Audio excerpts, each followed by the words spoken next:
Прекрасна нощ е. Прекрасна нощ е навън.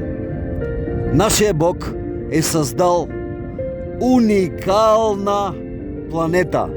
Планета, която ние, хората, трябва да обичаме и да пазим. Самите ние сме чудо. Уникално чудо на Божието творение.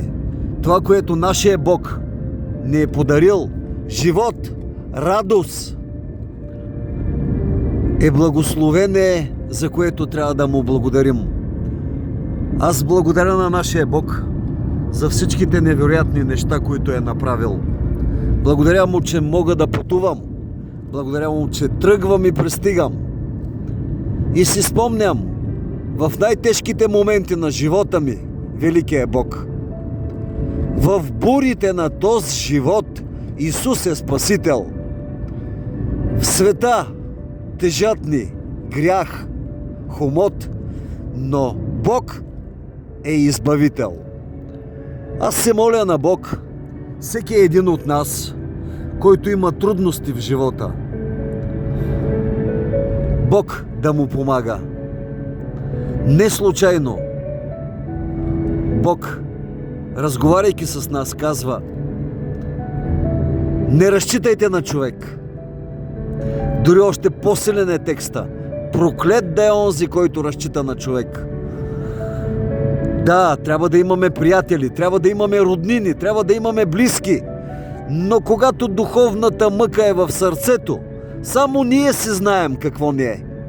Затова нека нашия велик Бог да пригърне всяка плачеща душа, всяка сълза неотрита от лицето ни, да избърши нашия Бог, нашия мил Спасител. Искам да ви разкажа за една стара християнска притча. Когато великият Бог прегръща една плачеща душа, през сълзи душата го попитва: къде беше Господи, когато аз бях в трудност? Къде беше Господи, когато плачех на брега на морето? Къде беше ти, Господи? Защо край морето имаше само едни стъпки? Моите стъпки и моя плач.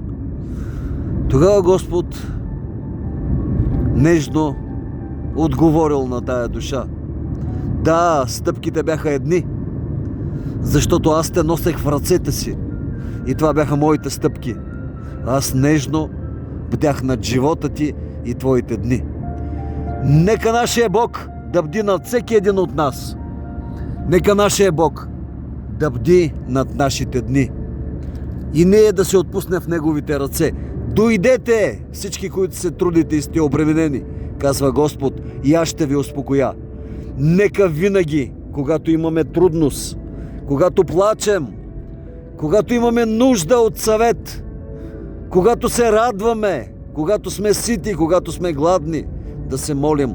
Не случайно апостол Павел казва: непрестанно се молете, едете ли, пиете ли, вършите ли нещо, непрестанно се молете. Радвайте се, казва, радвайте се в Господа. Нека нашия Бог да пригърне всеки един от нас. Идват трудни времена и още по-трудни ще станат.